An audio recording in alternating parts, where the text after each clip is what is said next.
Well, the coward in chief thinks he's very tricky and smart, trying to argue to a federal judge that he has no responsibility at all in civil damages to the Capitol Police, the Metro Police, those that were inside the Capitol on Jan 6. He was just doing his job, everybody.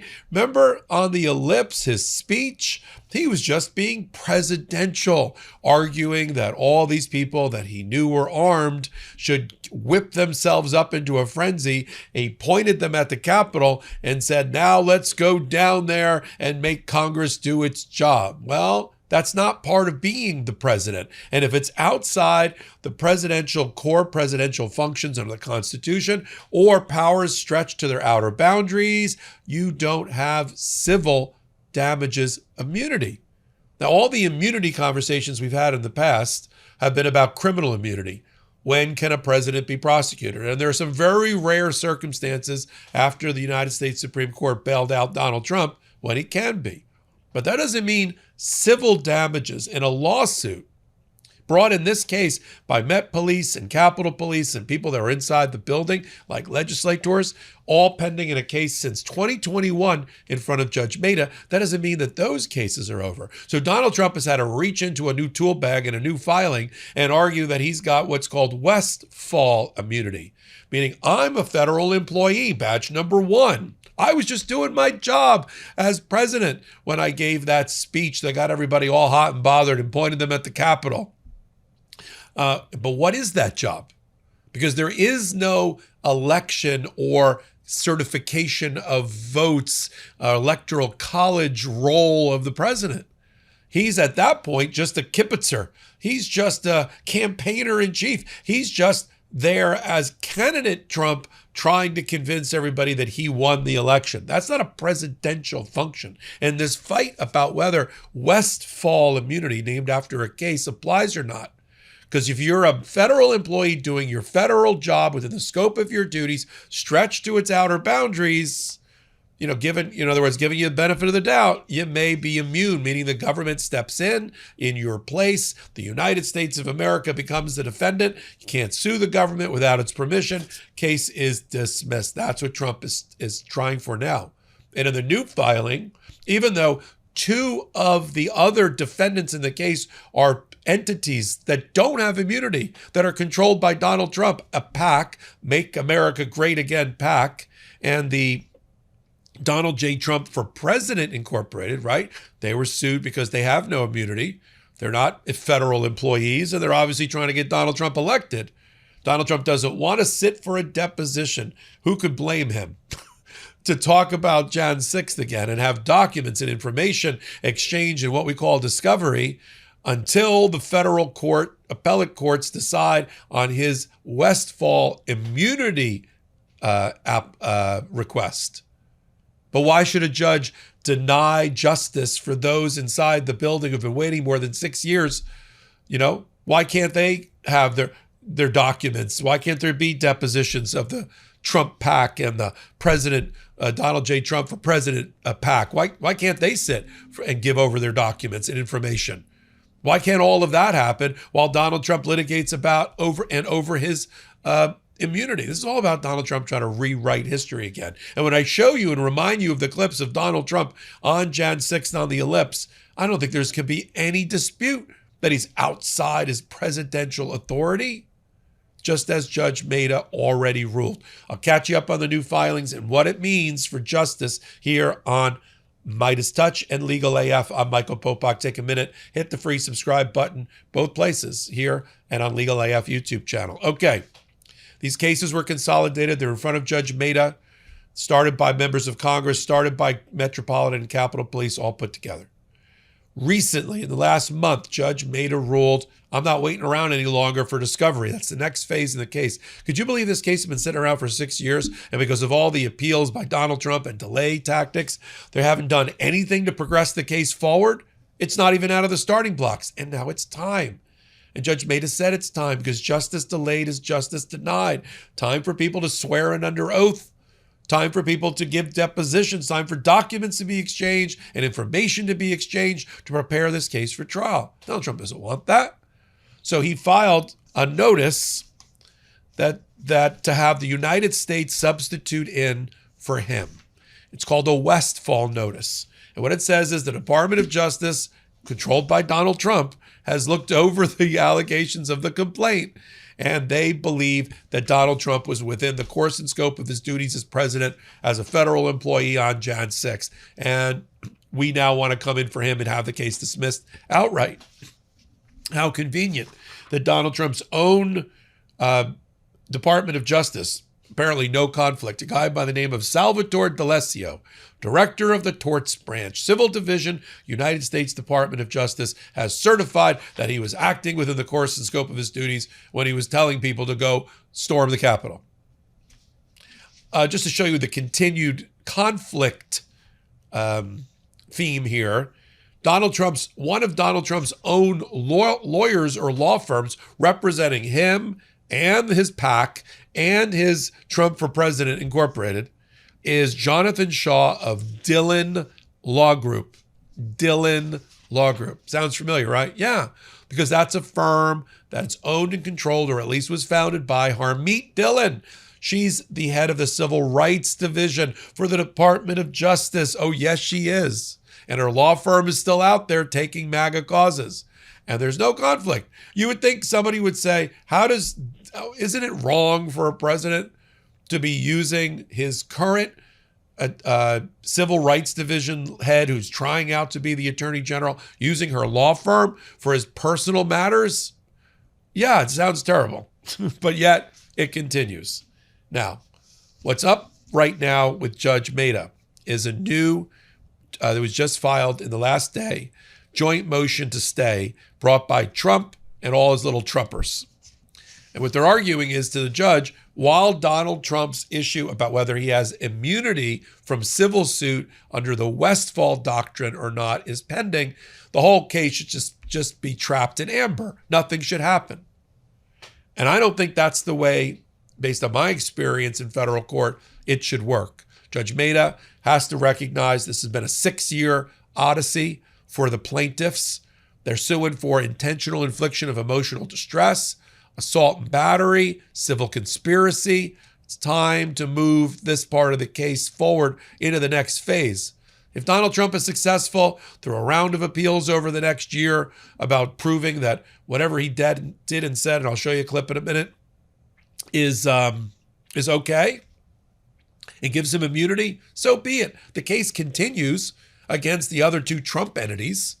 Let's get to it, Judge, in 2026. Oh, I'm very excited to tell you about the world's #1 expanding garden hose and their brand new product, the Pocket Hose Ballistic.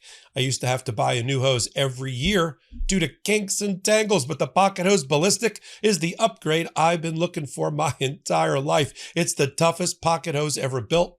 Reinforced with a liquid crystal polymer used in bulletproof vests, Pocket Hose is the #1 expandable hose in the world. Super lightweight, easy to manage, easy to store. Turn the water on and it grows. Turn the water off and it shrinks back to pocket size. Comes with the pocket pivot, which gives you total freedom of movement at the spigot with 360-degree rotation. You move it, it follows, and the water flows. And now for a limited time, when you purchase a new Pocket Hose Ballistic, you'll get a free 360-degree rotating pocket pivot and a free thumb drive nozzle. Just text LEGAL to 64,000. That's LEGAL to 64,000 for your 2 free gifts with purchase. Text LEGAL to 64,000. Message and data rates may apply. Now, let me remind everybody of what Trump looked like on Jan 6th on the Ellipse. And you be the judge whether you think this is within some sort of Article 2 power of a president. And if it is, tell me in the comments which duty of the president is to ensure that Congress certifies an election on his behalf. Play the clips. Now it is up to Congress to confront this egregious assault on our democracy. And after this, we're going to walk down, and I'll be there with you. We're going to walk down. We're going to walk down anyone you want, but I think right here, we're going to walk down to the Capitol. And we're going to cheer on our brave senators and congressmen and women. And we're probably not going to be cheering so much for some of them.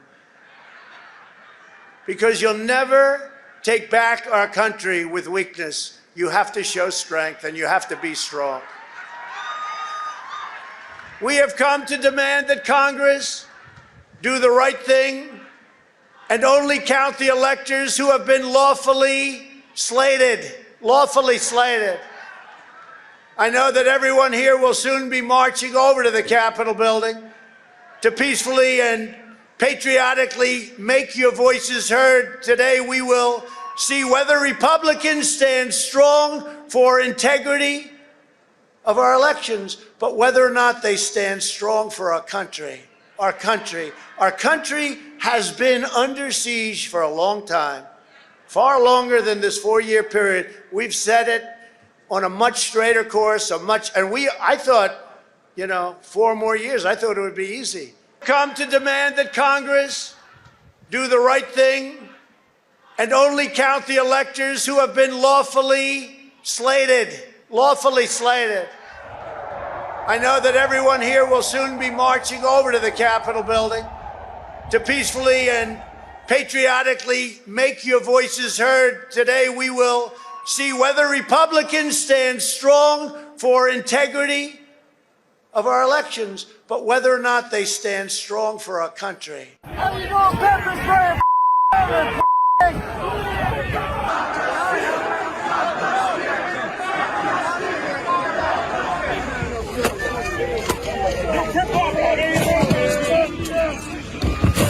We're going to walk down Pennsylvania Avenue. I love Pennsylvania Avenue. And we're going to the Capitol, and we're going to try and give. The Democrats are hopeless. They're never voting for anything. Not even one vote. But we're going to try and give our Republicans, the weak ones, because the strong ones don't need any of our help. We're going to try and give them the kind of pride and boldness that they need to take back our country. All of us here today do not want to see our election victory stolen by emboldened radical left Democrats, which is what they're doing, and stolen by the fake news media. That's what they've done and what they're doing. We will never give up. We will never concede. It doesn't happen. You don't concede when there's theft involved. Now, here's what's going to happen next. The lawyers representing the plaintiffs will file an opposition paper. The appellate courts will be making a ruling about Donald Trump's attempts to have his U.S.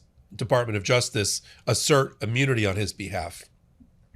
And this stands in contrast, let me just do a teachable moment here, to the criminal immunity that is at the heart of the Trump versus U.S. or U.S. versus Trump appeal at the United States Supreme Court several years ago. There, they said that if a president is within his core constitutional duties and responsibilities, or his presidential duties stretch to its outer boundaries, you can't prosecute him for anything that happens within that world. Outer boundaries, core constitutional functions, doesn't matter what he does.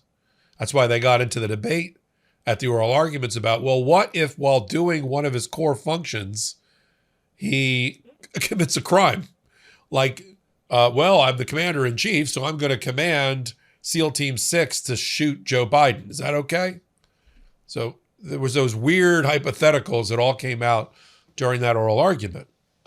The one narrow area that the Supreme Court is allowing even criminal prosecution is if it's purely for private gain or conduct. Like a sex assault, a theft, stealing money, robbing a bank, murdering somebody outside of being the president, sex crimes. That seems to be outside, and even the president under this immunity doctrine could be prosecuted. The fallback we're talking about, the safety net for a president, is the Westfall immunity doctrine, which is a civil concept about when you get sued for damages for money, not for a crime. And you're able to say, but I'm a federal employee and I was doing my job and you can't Even if I did it wrong or negligently or I hurt you, it doesn't matter. I was doing my job and therefore I'm inside the course and scope and you can't sue me for it. Now, this all came up for Donald Trump in the E. Jean Carroll case several years ago when he argued that when he was defaming her and saying that her allegations now proven of sex abuse were false, he was doing that as a president. Except Joe Biden's administration said he wasn't, so he didn't get Westfall immunity because it has to be certified by the government, and he lost 2 separate civil trials with E. Jean Carroll, one for $5 million, one for $83 million, which are now up in various forms of appeal. I'm going to continue to follow it all for you right here on MeidasTouch. Hit the free subscribe button, Legal AF YouTube channel, the exact same thing. We're going to cross 1.2 million subscribers with your help, I think, before in the next week or so. And until my next report, then, I'm Michael Popok. Can't get your fill of Legal AF? Me neither. That's why we formed the Legal AF Substack. Every time we mention something in a hot take, whether it's a court filing or a oral argument, come over to the Substack. You'll find the court filing and the oral argument there, including a daily roundup that I do called, wait for it, Morning AF. What else? All the other contributors from Legal AF are there as well. We got some new reporting. We got interviews. We got ad-free versions of the podcast and hot takes. Where? Legal AF on Substack. Come over now to free subscribe.